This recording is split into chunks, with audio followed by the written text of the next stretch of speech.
It's that time of the offseason. Ben Simmons and his trainers have started posting workouts. Every year we get into the cycle of Simmons in the lab posts, getting fans' hopes up that Simmons has finally figured it out. Yet, every year since 2021, it has been the same story. Injuries or sit-outs, finally getting onto the court, playing like a shell of himself, and shutting down his season. It seems like so long ago that Ben Simmons was an all-star, rising superstar, all-NBA player, DPOY candidate, and MVP vote getter. Believe it or not, that was 2020-2021, just 4 seasons ago. A lot has changed in 4 years. The Lakers are coming off of a championship run. Dame was still happy in Portland. Bradley Beal was still in Washington and had a new running mate in Russell Westbrook. D-Mitch and Rudy Gobert were still in Utah. The Thunder and Timberwolves, now 2 of the top teams out west, were still bottom feeders. And since then, Simmons has seemingly slipped out of the limelight he once had and is now seen as an overpaid role player at best. So what happened? Coming out of high school, Ben Simmons was the guy in the 2015 recruiting class. In his senior year, he averaged 27.5 points, 11.5 rebounds, 4 assists, 2.5 steals, and 1.5 blocks a game. He was the number 1 recruit and committed to play at LSU. In his 1 year at LSU, Simmons proved why he was one of the top high school prospects and why he was one of the top draft prospects, as he put up 19 points, 12 rebounds, and 5 assists a game.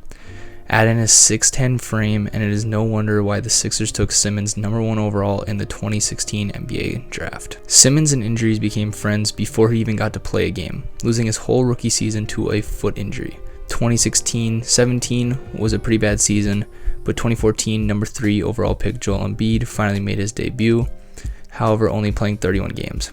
He put up 20 points and 7 boards a game and missed out on Rookie of the Year in one of the weirdest races to date. Embiid had shown his potential, and if he and Ben could stay healthy and work together, the Sixers had found their core. 2017-18 marked the arrival of Ben Simmons, and it was electric. Immediately, the Sixers became a playoff team after spending the last half-decade as a bottom feeder. Embiid took a step, and Ben became a near triple-double guy, putting up 16, 8, and 8 a night. Seeing that from a 6'10 point guard immediately brought up the Magic Johnson comparison, as well as the LeBron James comparisons. Regardless, Simmons was off to a great start, beating out Donovan Mitchell for Rookie of the Year, and was a main reason the Sixers went 52-30. The Sixers made it to the second round, knocking out the Heat and losing to the Celtics. Embiid and Simmons both played well in the playoffs, and it looked like the Sixers had a bright future. Now we have reached peak Ben Simmons.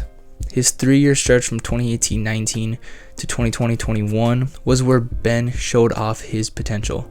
3 straight All-Star years, 2 straight All-Defensive teams, and an All-NBA year, and even getting a 4th place vote for MVP. This is the Ben Simmons that earned himself a 5-year, $177 million deal that, if he had stayed on this trajectory, would actually have been a great deal for both sides, seeing how contracts have gotten so big over the last few years.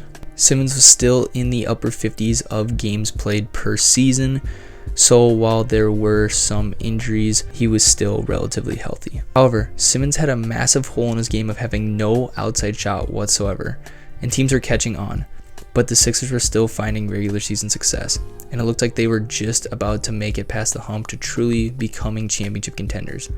Then, Game 7 against the Hawks happened. Simmons, they cleared out for him, tapping his way in, spins on Gallinari, gives it up, oh, he was right there.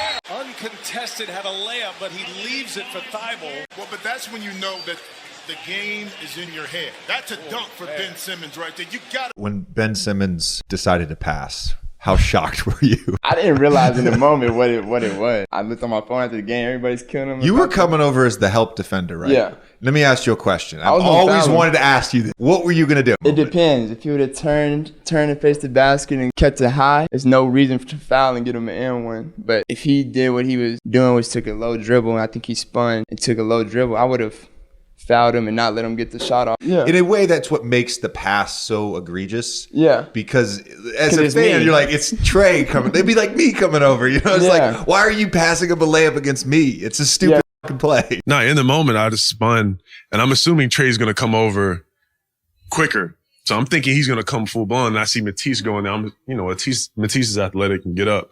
So I'm thinking, okay, quick pass, he's going to flush it. not knowing how much space there was. It happened so quick that you just make a read. Ben Simmons has not been the same player since this play. The internet and the media took this play and spun it into Ben being scared and mentally unaggressive and not wanting to have the ball in the clutch. Now, Ben claims that he misread the play, but the images and the video replay of this just makes it look terrible. Now, I personally can relate to Ben kind of in a similar situation. I still remember a game from my senior year of high school. We were playing our rival town and had a chance to take the game-winning shot.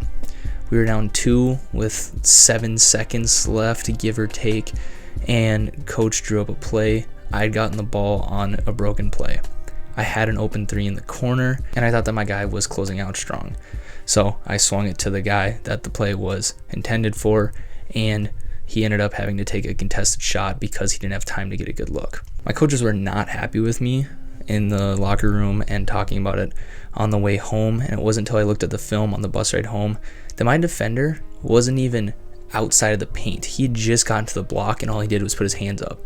But I was scared, and I swung the ball. I panicked, didn't think about it. I was scared of the moment, and I was so scared to miss and make a mistake that would cost my team. Being so scared to make mistakes and end up doing nothing is probably one of the reasons why my college career is over and ended up getting me cut from college. The difference between my experience and Ben Simmons' experience, I picked as a D3 bench warmer, and Ben Simmons was an all-star player getting paid $177 million to dunk the ball on Trae Young's head. Simmons missed the entire next season for a multitude of reasons. Ben was holding out, hoping to be traded. He eventually was, as he was shipped to Brooklyn for James Harden in a blockbuster trade. He also had a back injury, keeping him from making his debut for the Nets in the 2021-22 season. In his 2 full seasons for the Nets, Ben Simmons has appeared in just 57 games, starting in 45. Since being traded to Brooklyn, Simmons has been able to suit up for 191 possible games. This means that Ben Simmons has played in just under 30%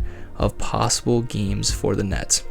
In this time, the Nets have paid Ben Simmons $84.5 million. That comes out to just under $1.5 million per game played, all for just 6.7 points, 6.7 rebounds, and 6 assists a game. The skill set is still there.